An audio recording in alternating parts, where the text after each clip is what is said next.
नमस्कार, आपके साथ मैं हूं सबीना तामंग देशमुख। आप देख रहे हैं देश का नंबर 1 शो कच्चा चिट्ठा, देश के नंबर 1 न्यूज चैनल पर। आधी रात यूक्रेन की राजधानी कीव पर कहर बरपा है। मिसाइलों की बौछार से कीव कांप गया है। कीव में तैनात अमेरिका का एयर डिफेंस सिस्टम रूस के मिसाइलों को रोकने में नाकाम रहा। और सिर्फ कीव ही क्यों, यूक्रेन के कई शहर रात भर जलते रहे।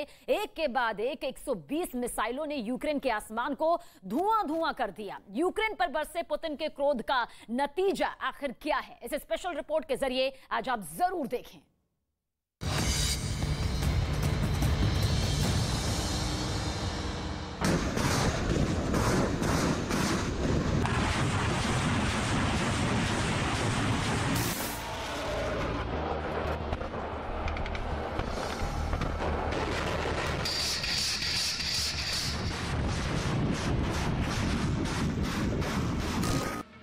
मिसाइल को काउंट करते करते आप थक जाएंगे। 1, 2, 4, 5, 10 या 20 नहीं, 40, 50 भी नहीं, 100 मिसाइलें बेहद घातक, बेहद खतरनाक, टारगेट को रौंद देने वाली, नेस्तो नाबूद कर देने वाली, जमीन को खाक कर देने वाली।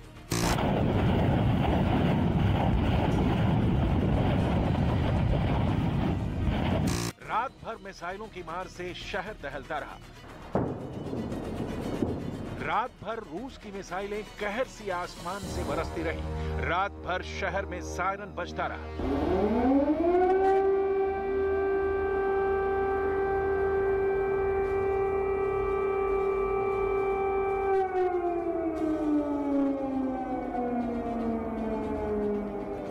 बमों से बचने के लिए पूरा शहर शेल्टर में उमड़ता रहा। ऊपर आकाश मिसाइलों की मार से दहलता रहा। कीव, लीव, वेंस्टिया, ओदेसा, खार्किव, वोल्दिया। कीव में ही ज़ेलेंस्की का वो बंकर है जिसमें युद्ध के बिल्कुल शुरुआती दौर में रूस की आर्मी ने सुराख करने का भरसक प्रयास किया था। लेकिन कीव को कई दिनों तक घेरने के बाद भी ज़ेलेंस्की हाथ नहीं आए तो पुतिन यूक्रेन के दूसरे इलाकों में मिसाइलें बरसाने निकल गए। अब कीव फिर टारगेट पर है। इतनी मिसाइलें दागी जा रही हैं जैसे मकसद कीव पर कब्जा नहीं, कीव पर बर्बादी है।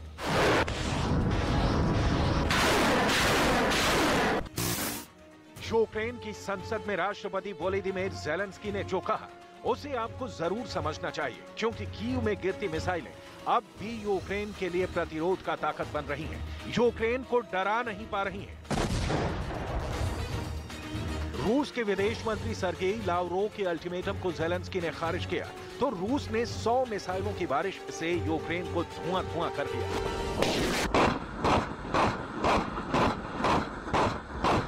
Гучні вибухи на десь поруч дуже. Кішка дуже, вона запригнула під ліжко і там заховалася. Я діставала її звідти, заспокоювала, бо треба на роботу йти. А ранок божевільний просто, якщо чесно. Тут вже якась така реакція. ये बात बहुत गौर करने वाली है। ज़ेलेंस्की के अमेरिकी एयर डिफेंस सिस्टम के बहुत मजबूत होने के दावे के बीच रूस की मिसाइलें कीव पर हमला करने में सक्षम रही। कीव में लगा अमेरिका के डिफेंस सिस्टम को पुतिन की मिसाइलों ने कच्चा दे दिया। कीव के आसमान पर उड़ते धुएं के गुबार को गौर से देखिए और सोचिए कि रात भर जिस शहर का आकाश मिसाइलों के प्रहार से कराहता रहा, रात भर जिस शहर की जमीन जलती रही, रात भर लोग जिस शहर में दुबक कर बैठे रहे, उस शहर से उठने वाले ताजा धुएं का इतिहास क्या है। कीव पर पुतिन ने बहुत प्लान यानी सुनियोजित तरीके से हमला किया है। लगता है कि ज़ेलेंस्की को मिलने वाली अमेरिका की खेप इतनी ज्यादा हो गई है कि पुतिन के पास ताबड़तोड़ हमले के अलावा दूसरा विकल्प नहीं बचा। मिसाइल की मार से पुतिन अब डायरेक्ट कीव पर अटैक कर रहे हैं, क्योंकि सिर्फ कीव पर विजय पूरे यूक्रेन पर विजय समझी जाएगी। आपको नक्शे के जरिए समझाते हैं कि इस वक्त बैटल ऑफ यूक्रेन में सबसे लेटेस्ट क्या है। रूस की फौज बखमुत और डोनेट्स्क के आसपास अटैकिंग मोड में है और लगातार बमबारी कर रही है। रूबीज ने लिसिचांस्क में जबरदस्त लड़ाई चल रही है। यहां पुतिन की सेना ज़ेलेंस्की की फौज पर भारी पड़ रही है, जबकि सेवेरोडोनेस्क में रूस की सेना का कब्जा है। वहीं इज्यूम और खार्किव अभी भी यूक्रेन के कंट्रोल में है।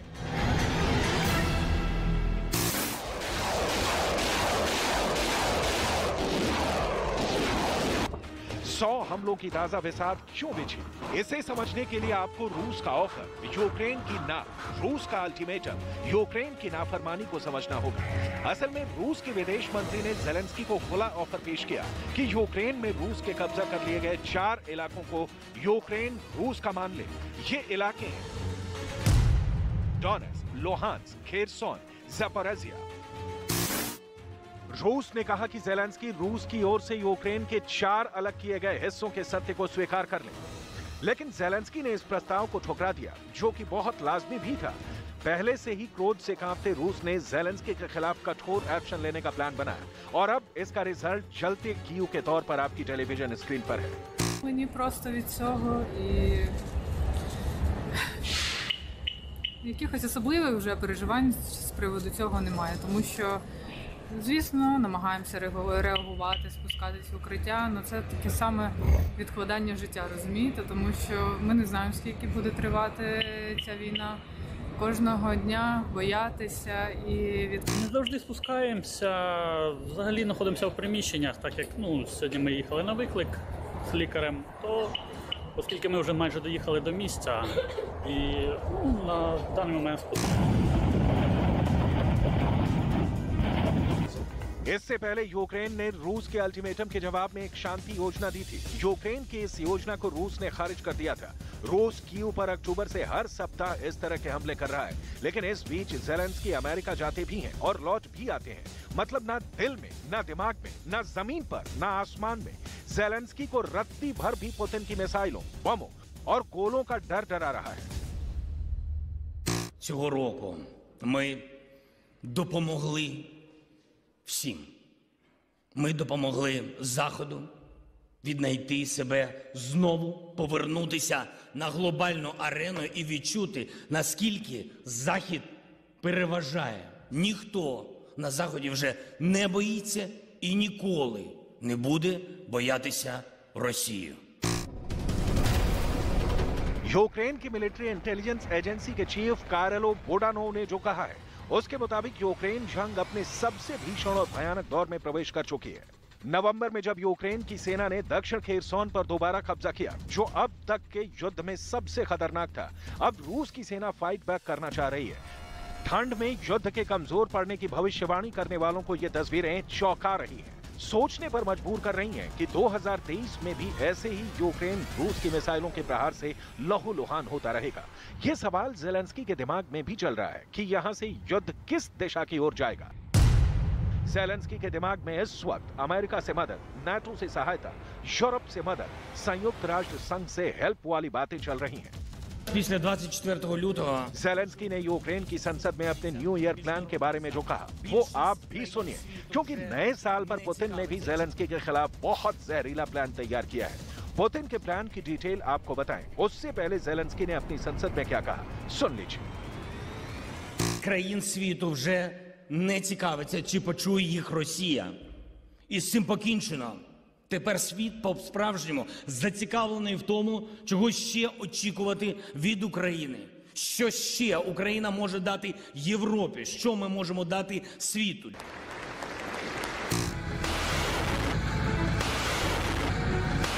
इन 100 मिसाइलों की मार की स्क्रिप्ट उसी वक्त तैयार हो गई थी जब रूस ने ज़ेलेंस्की के 10 पॉइंट प्रोग्राम को खारिज कर दिया था। इस योजना में यूक्रेन के अंतर्राष्ट्रीय स्तर पर मान्यता प्राप्त क्षेत्र से रूसी सैनिकों की वापसी की बात कही गई है, जिसका मतलब होगा कि रूस उन 4 क्षेत्रों को छोड़ देगा जिन पर उसने कब्जा करने का दावा किया है, और क्राइमिया भी, जिस पर रूस ने 2014 में कब्जा कर लिया था।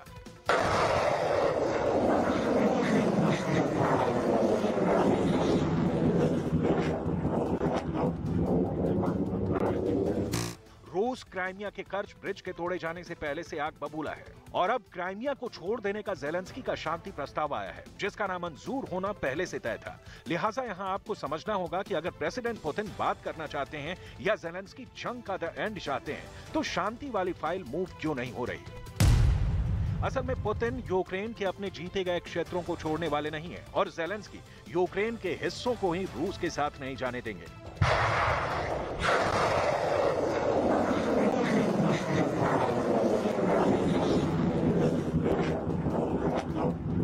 तो दोनों का स्टैंड क्लियर है, लिहाजा शांति की बातें इस वक्त हवा हवाई दिख रही हैं। इस बीच यूक्रेन के शहर दर शहर मिसाइलों की बौछार से झुलस रहे हैं और ज़ेलेंस्की कह रहे हैं कि अब उनके पास अमेरिका वाली पैट्रियट मिसाइलें आ रही हैं, जिसमें से सिर्फ 2 की तैनाती से पूरा कीव किले में तब्दील हो जाएगा। लेकिन इस वक्त कीव में तैनात अमेरिका के हाइमर्स का क्या अंजाम हुआ? कीव से उठता ये धुआं उसकी वानगी है। ये बात और है कि पैट्रियट में माना जा रहा है कि बहुत दम है। Здавалося неможливим, що у нашої держави будуть системи ППО «Петріот». Але тепер маємо і таку домовленість. Дякую нашим стратегічним партнерам. Могли Євросоюзу набути справжньої суб'єктності, допомогли Європі відчути себе не кількома чемпіонатами з командами різного рівня, а однією сильною командою, яка разом з усім вільним світом бореться за цю важливу перемогу. Пуск!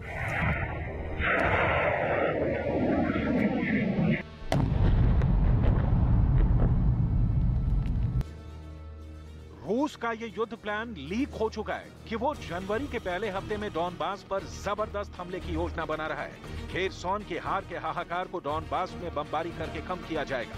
बखमुत की लड़ाई पर पुतिन के कामयाब रहने के बाद अब माना जा रहा है कि डोनेट्स्क और लुहांस्क पर भी मिसाइलों की बारिश होने वाली है। लेकिन देखने वाली बात है कि इन मिसाइलों का यूक्रेन पर असर क्या हो रहा है। इन मिसाइलों पर पुतिन के रूबल बर्बाद हो रहे हैं या पुतिन के हाथ कुछ आने वाला भी है। और तस्वीरें बता रही हैं कि संग्राम यूं ही चलता रहेगा तो 2023 भी गुजर जाएगा और ये ज़ेलेंस्की के लिए नहीं, पुतिन के लिए बहुत बुरा होगा। पुतिन इसीलिए हमलों से ज़ेलेंस्की का अस्तित्व मिटाने पर तुले हैं, जितनी जल्दी हो सके उतने अच्छे फॉर्मूले के तहत।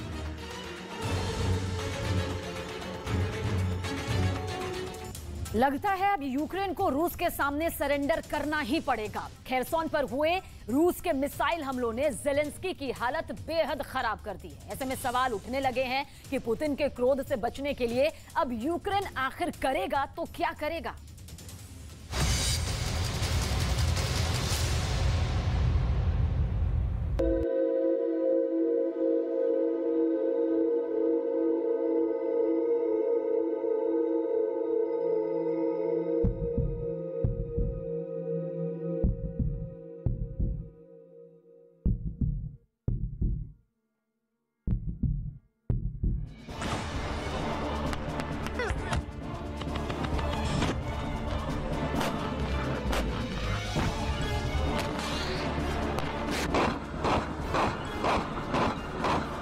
जंग के 300 बाद आखिर राष्ट्रपति पुतिन ने ये क्यों कहा कि या तो यूक्रेन सरेंडर करेगा या फिर उसका सर्वनाश होगा।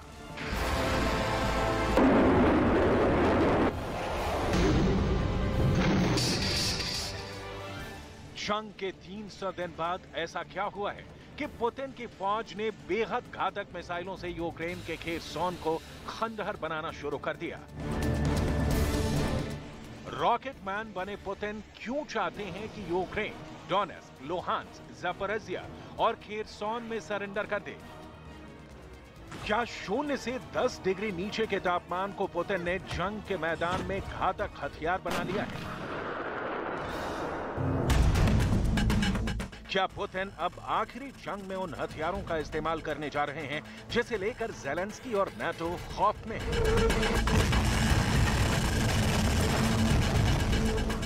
3 दिसंबर 2022 से पुतिन की रूसी फौज यूक्रेन के 12 से ज्यादा शहरों में भयानक मिसाइल हमले कर रही हैं। डिफेंस एक्सपर्ट्स दावा कर रहे हैं कि रूस ने खेरसॉन शहर पर पूरी तरह से कब्जा करने के लिए आखिरी जंग की शुरुआत कर दी है और इसीलिए खेरसॉन शहर पर कुछ दिनों से लगातार भयानक मिसाइल हमले हो रहे हैं। इसके अलावा रूस की रॉकेट फोर्स ने तो खेरसॉन में मौत का तांडव मचा दिया है।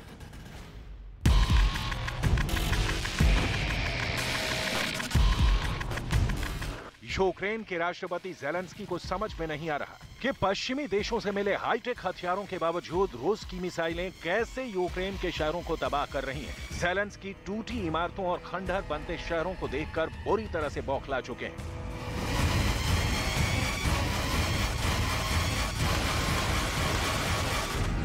Росія не шкодує ресурсів на війну проти нашого народу, саме проти людей, проти усіх українців від Луцька до Харкова, від Сум до Одещини.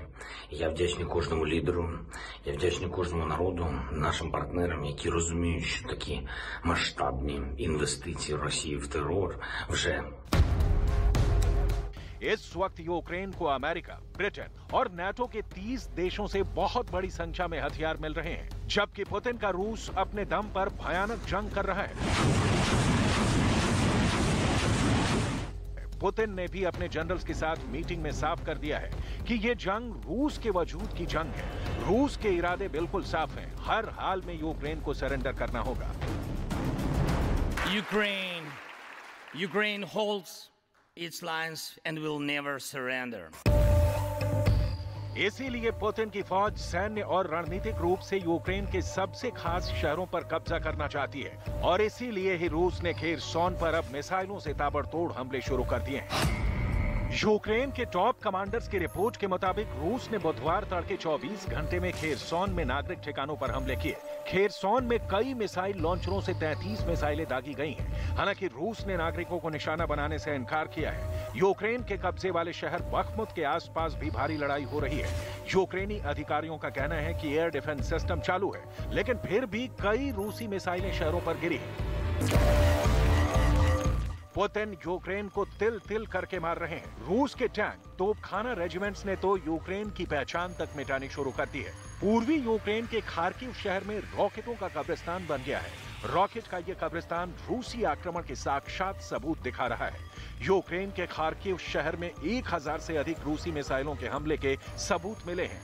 आप इससे अंदाजा लगा सकते हैं कि रूसी फौज ने कीव समेत 12 शहरों पर कितने भयानक मिसाइल हमले किए हैं। यूक्रेन के दावों के मुताबिक अकेले खार्किव और उसके आसपास के इलाके रूसी गोलाबारी और मिसाइल हमलों में 1700 से ज्यादा लोग मारे गए हैं, जिसमें 44 बच्चे भी शामिल हैं। खार्किव शहर में 14 लाख से ज्यादा लोग रहते थे, लेकिन आज यूक्रेन का खार्किव शहर मुर्दा घर बन चुका है। То, что происходит, это, конечно, трагедия, наша общая трагедия, но она не является результатом нашей политики, а наоборот. Это является результатом политики других стран, третьих стран, которые всегда к этому стремились, к дезинтеграции русского мира. रूस सितंबर 2022 से लगातार यूक्रेन से कह रहा है कि अगर जंग रोकना चाहते हो तो फिर यूक्रेन के दोनेत्स्क, लुहांस्क, खेरसोन और ज़ैपोरिज़िया क्षेत्रों को रूस के हवाले कर दो। अगर नहीं करोगे तो रूस फौज के दम पर यूक्रेन से ये इलाके छीन लेगा। यानी पुतिन ने ज़ेलेंस्की को समझा दिया है कि या तो सरेंडर कर दो, वरना यूक्रेन का सर्वनाश हो जाएगा। लेकिन वहीं बंकर में छिपे बैठे यूक्रेन के जनरल ताल ठोक कर कह रहे हैं कि चाहे कुछ भी हो जाए, हम रूस को जंग में हरा देंगे। यूक्रेन बम से ज्यादा बवाली बयानों से जंग जीतने के दावे कर रहा है। Але саме він веде нас уперед, щоб помститися і перемогти. Не залишає місця для страху чи зневіри. Кожного дня, усвідомлюючи ціну, яку ми платимо за свободу, я збираю всю волю в кулак, щоб вистачило сил здолати агресора і відбити в нього бажання будь-коли в майбутньому посягати на нашу свободу. Я знаю, що пліч-опліч зі мною краще, міцніше за сталь, запекліше за вогонь, сильніше за будь-яку стихію.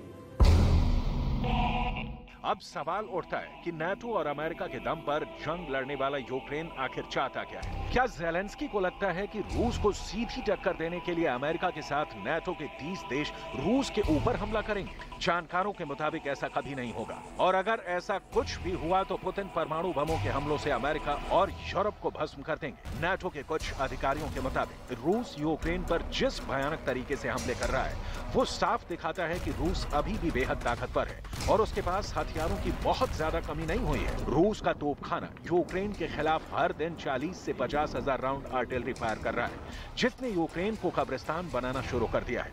रूस की मिसाइल और तोपखाने की ताकत से ज़ेलेंस्की तक कांपते हैं।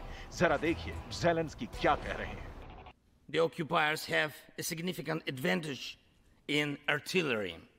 They have an advantage in ammunition. They have much more missiles and planes than we ever had. And it's true, but our defense forces stand.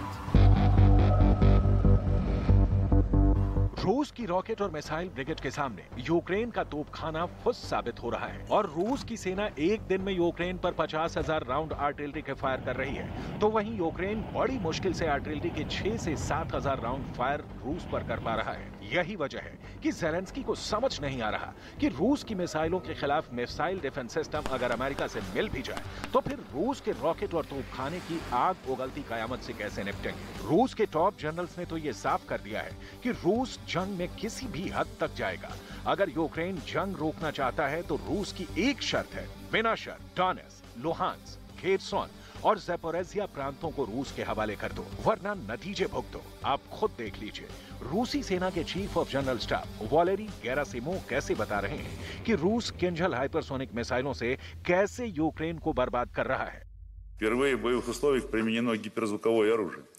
Авиационный ракетный комплекс «Кинжал» показал высокую эффективность и неуязвимость по отношению к системам противовоздушной обороны, развернутым на रूस की घातक मिसाइलों से बचने के लिए ज़ेलेंस्की अभी भी अमेरिका के पैट्रियट मिसाइल सिस्टम का इंतजार कर रहे हैं, लेकिन हैरानी की बात यह है कि पैट्रियट मिसाइल सिस्टम को यूक्रेन में पहुंचने में काफी वक्त लगेगा। पैट्रियट मिसाइल जमीन से हवा में मार करने वाली मिसाइल है। ऐसे में सवाल उठता है कि रूस की किंजल, एवनगार्ड जैसी बेहद ताकतवर और लंबी दूरी की मिसाइलों से यूक्रेन कैसे बचेगा। कुछ जानकार तो यहां तक दावा कर रहे हैं कि अमेरिका अपने पैट्रियट मिसाइल सिस्टम को यूक्रेन भेजने में इसलिए भी देरी कर सकता है क्योंकि अमेरिका को डर है कि अगर एक बार अमेरिका के पैट्रियट मिसाइल सिस्टम को रूस ने तबाह कर दिया तो दुनिया से अमेरिकी हथियारों की धाक और खौफ खत्म हो जाएगी, क्योंकि रूस लगातार यूक्रेन के सबसे खास ठिकानों को टारगेट कर रहा है।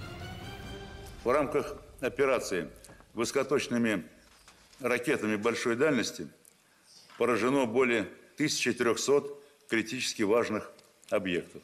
Это позволило существенно снизить боевой потенциал украинских вооруженных сил, нарушить систему управления войсками, парализовать работу военно-промышленного комплекса, значительно затруднить военные перевозки. खेरसोन शहर पर रूस का 33 मिसाइलों से हमला साफ दिखाता है कि रूस यूक्रेन के बख्मुत जैसा हाल यूक्रेन के हर शहर का कर देना चाहता है। 70,000 आबादी वाला बख्मुत शहर कब्रिस्तान बन चुका है, जहां मुट्ठी भर लोग बचे हैं। यानी प्रचंड सर्दी में जिस भीषण तरीके से रूस मिसाइलों से हमले कर रहा है वो ज़ेलेंस्की के यूक्रेन के लिए किसी कयामत से कम नहीं है। इसीलिए पुतिन कह रहे हैं कि या तो यूक्रेन सरेंडर करे वरना सर्वनाश होगा। उत्तर कोरिया के supreme leader Kim Jong Un ने तय कर लिया है कि साल 2023 में आखिर करना क्या है, कितनी मिसाइलें और टेस्ट करनी है, न्यूक्लियर रडार पर आखिर किसे लेना है। अमेरिका के अखबार न्यूयॉर्क टाइम्स ने दावा किया है कि नए साल पर किम जोंग उन ने कसम खाई है कि वो उत्तर कोरिया के परमाणु का जखीरा जो है वो अमेरिका के बराबर करके ही दम लेंगे। उत्तर कोरिया के लिए साल 2023 आखिर कैसे परमाणु बम के नाम रहने वाला है, इस स्पेशल रिपोर्ट के जरिए आप जरूर देखें।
सुप्रीम कमांडर से ग्रीन सिग्नल मिला, बटन दबा, आग लगी, धुआं उठा, पलक झपकते ही आसमान जलने लगा। गगन भेदी शोर गूंज उठा। आग और धुएं को चीरकर तूफानी रफ्तार से मिसाइल चल पड़ी।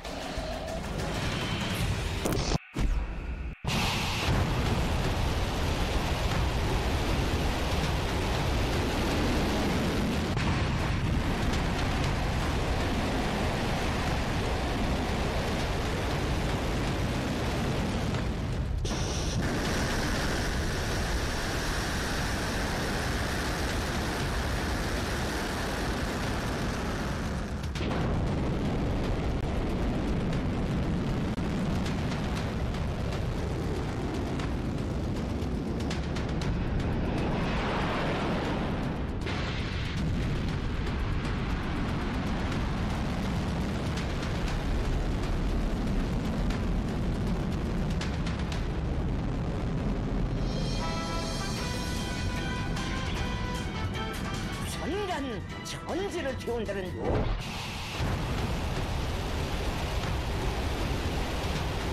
इस मिसाइल की शोर ने सुपर पावर अमेरिका तक को टेंशन में ला दिया। पेंटागन से फौरन हॉटलाइन पर ऑर्डर आया। यूएस एयरबेस पर सनसनी मच गई। ऑर्डर के मुताबिक अमेरिका के जवान बिना देर किए अंडरग्राउंड हो गए।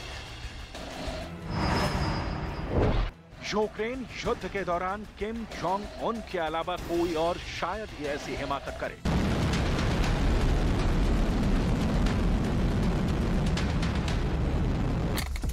अमेरिका को ऐसे डराने की कोशिश करे। किम से हरी झंडी मिलते ही उत्तर कोरिया की न्यूक्लियर फोर्स ने इतनी खतरनाक मिसाइल छोड़कर अमेरिका को टेंशन में ला दिया। अमेरिका को निशाना बनाने वाले इंटरकॉन्टिनेंटल मिसाइल छूट गए।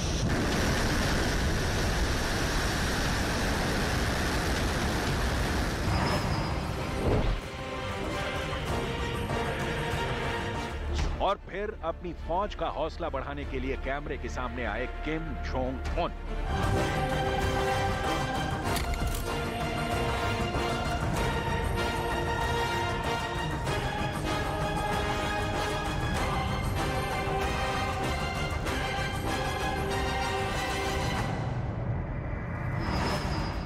किम के इस मिसाइल लॉन्च से अमेरिका से लेकर जापान तक हड़कंप मच गया। 중앙위원회 위원 후보위원들이 회의에 참가했습니다. 2022 में किम ने जो किया ये उसका बस एक ट्रेलर है। 2023 के लिए किम जोंग उन ने इससे भी बड़ा टारगेट सेट किया है। 2023 के लिए किम जोंग उन ने अपनी सैन्य योजनाओं की रूपरेखा तैयार कर चुके हैं। ये उसी हाई प्रोफाइल मीटिंग का वीडियो है। किम की इस टारगेट मीटिंग का वीडियो इंटरनेशनल मीडिया में सुपर वायरल है। मीटिंग में किम की ग्रैंड एंट्री।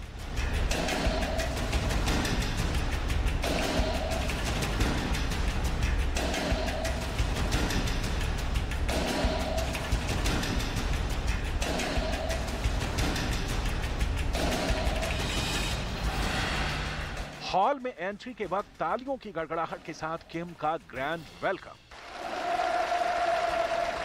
조선노동당 총비서이신 경애하는 김종은 동지께서 참석하셨습니다. 조선노동당 중앙위원회 बड़ी ही खामोशी के साथ किम का अपनी सीट तक आना। 김종은 동지께서 참석하셨습니다. 조선노동당 중앙위원회 정치국 상무위원회 위원들인 김덕훈 동지 किम की पार्टी के हाई प्रोफाइल वर्करों का ऐसे लगातार तालियां बजाना।